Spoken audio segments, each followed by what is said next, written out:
Henry Hill, portrayed by Ray Liotta in the film Goodfellas, is an intriguing character despite not having a high body count or being a prominent mafia boss. His life story was documented in a famous book and brought to the screen in a remarkable movie. What sets him apart is his first-hand experience of witnessing murders, fraud, robberies, and serving time in prison. Hill bravely shared these secrets with the world, which made him a target for retaliation even before the movie's release. However, did the gangsters succeed in finding him? Hill's life is a testament to his resilience and courage. Henry Hill Jr., the protagonist of Scorsese's Casino and Goodfellas, stood out with his articulate speech and composed demeanor. Raised in a modest family, he was drawn to a life of crime due to financial constraints. Influenced by Paul Vario, who owned the parking lot where he spent time, Hill entered the world of gangsters. He dropped out of school in 1955 and became increasingly involved in criminal activities, proving himself capable and reliable. Henry Hill, despite having a Sicilian mother, faced limitations in rising within the ranks of the Lucchese crime family due to his father's Irish heritage. According to mafia tradition, only individuals of Italian descent could hold significant positions. However, there was a possibility for Henry to be accepted into the mafia as a secondary member. Alternatively, he could have pursued opportunities within the Irish mafia, where such restrictions did not exist.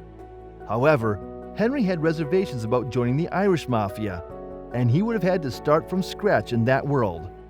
Although Henry Hill never achieved a high-ranking position in the mafia, he possessed valuable knowledge and skills, earning him respect within the criminal world.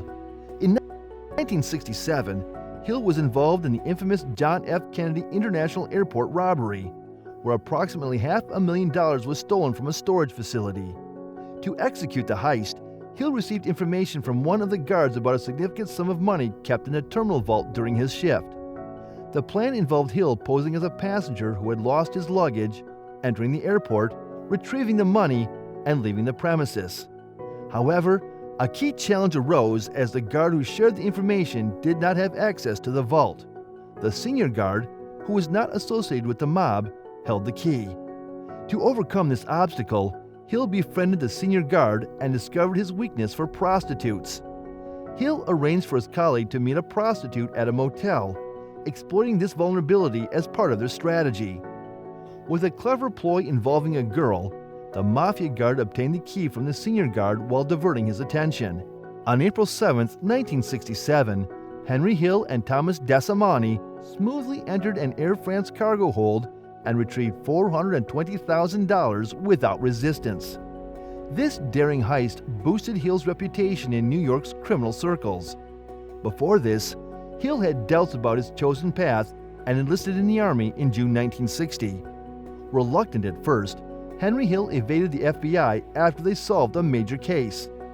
His time in the Army showcased his reckless behavior, leading to convictions for fighting and car theft. Upon his return, he delved deeper into the criminal world, forming connections with James Burke and Tommy DeSimone. Burke, portrayed by Robert De Niro in Goodfellas, had a violent reputation and was rumored to be involved in heinous acts. Despite their Irish heritage limiting their influence, Hill and Burke developed a strong bond. Hill confirmed the accuracy of Tommy DeSimone's portrayal in the film, highlighting his sadistic nature. Tommy DeSimone's sadistic nature was infamous, leaving his victims scarred by darts and marks from his gun. Henry Hill, witnessing his brutality, concealed his true emotions to protect himself. Despite associating with such ruthless individuals, Hill claimed to have a conscience. However, their friendships turned sour, culminating in a plot against Hill's life on June 11, 1970. A significant event unfolded with lasting consequences for Henry Hill and his associates. William Bent Vena, known as Billy Bats, was released from prison in 1970, leading to a celebratory party. During the gathering, Bats jokingly mocked Tommy DeSimone's past as a shoe shiner. DeSimone took offense and confided in Hill and Burke about his intention to kill Bats. 2 weeks later, at Henry Hill's nightclub, DeSimone brutally attacked Bats, striking him with a gun and delivering a merciless beating while shouting the phrase, "Shined." Tommy, Jimmy, and Henry launched a brutal attack on Billy Bats, fueled by insults and financial disputes. After severely beating him, they concealed Bat's body in Hill's car trunk and proceeded to the burial site. The traumatic incident haunted Hill, causing distress and nightmares. In the mid-1960s, Hill married Karen Friedman, and they had 2 children, Greg and Gina. Their relationship was a roller coaster of affection and conflicts. Karen divorced Henry in 1989 while he was in hiding from the mafia. Despite personal challenges, Hill maintained a strong criminal association with Jimmy Burke. Hill and Burke journeyed to Florida to collect a debt from a resident card player, resulting in a severe beating.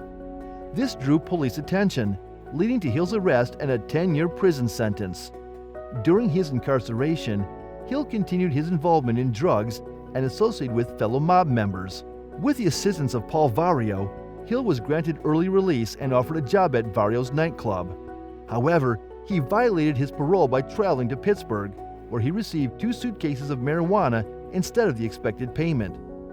Choosing to avoid air travel, Hill resorted to drug dealing via bus, reaching the pinnacle of his criminal activities in 1978. Ignoring the strict family prohibition on drug dealing, Hill ventured into a large-scale operation across multiple states, distributing marijuana, cocaine, heroin, and methaqualone. The profits were substantial, but the potential legal repercussions were severe, carrying lengthy prison terms. Paul Vario, aware of the risks, aimed to keep their drug involvement hidden to avoid deadly consequences. Despite the danger, Hill persisted, taking a perilous path. In the same year, he and his associates achieved success in other profitable ventures. In 1978, the Morocco brothers, with influential connections but lacking basketball skills, joined the Boston Eagles basketball team at Boston College. They collaborated with point guard Rick to manipulate games and place bets to increase their profits. A federal investigation in the early 1980s exposed Henry Hill's control over the basketball scene in Boston. After experiencing significant financial losses from a rigged game, Henry and his team realized they needed more players involved. They bribed 4 additional athletes during the winter of 1979, leading to a total of 9 rigged games that season. The gang expanded their operations beyond basketball, executing the infamous Lufthansa heist in 1978, followed by a robbery at John F. Kennedy International Airport 11 years later. However, their downfall began when a stolen truck was discovered near Stack's girlfriend's house, leading to police involvement. The FBI suspected John Gotti and James Burke's gangs of involvement in the Lufthansa heist, but concrete evidence was lacking. Jimmy Burke, fearing leaks, took extreme measures, resulting in the killings of Edwards, Joe Budamanri, Robert McMahon, Martin Krugman, and Luis Cafora. After the Lufthansa heist, several individuals involved in the crime met unfortunate fates, including Tommy and other mafia soldiers executed on Jimmy Burke's orders. Henry Hill, once drawn to the allure of being a gangster, faced a downward spiral. His criminal activities expanded to drug dealing, resulting in his arrest in 1980. Released on bail, he lived in constant fear for his life, suspecting his own associates might seek retribution for his violation of mafia regulations. Henry Hill learned that his patron, Paul Vario, and close friend Jimmy Burke had cut ties and planned to kill him. To save his life, Hill joined the Witness Protection Program, vanishing along with his family. Hill's arrest proved fortunate for the police, as he possessed valuable insider knowledge of the mafia. Realizing his friends would eventually eliminate him, Hill chose to cooperate. Jimmy Burke received a 20-year prison sentence, later changed to life when evidence of a brutal murder emerged. Paul Vario's sentence was extended due to new charges while in prison. He passed away in 1988.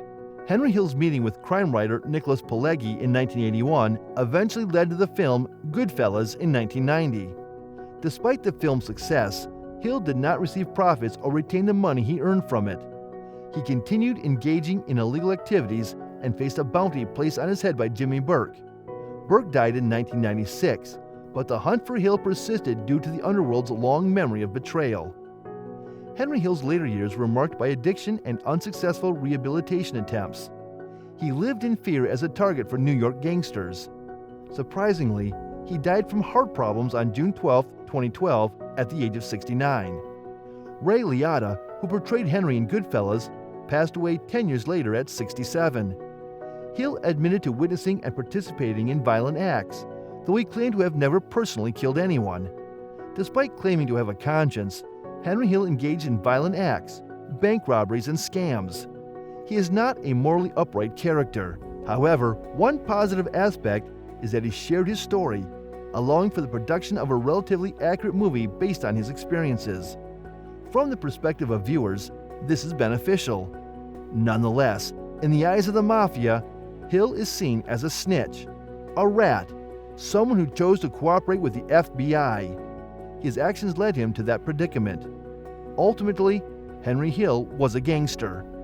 Let us know your views in the comments section, and do like, share this video, and subscribe to our channel for more such content.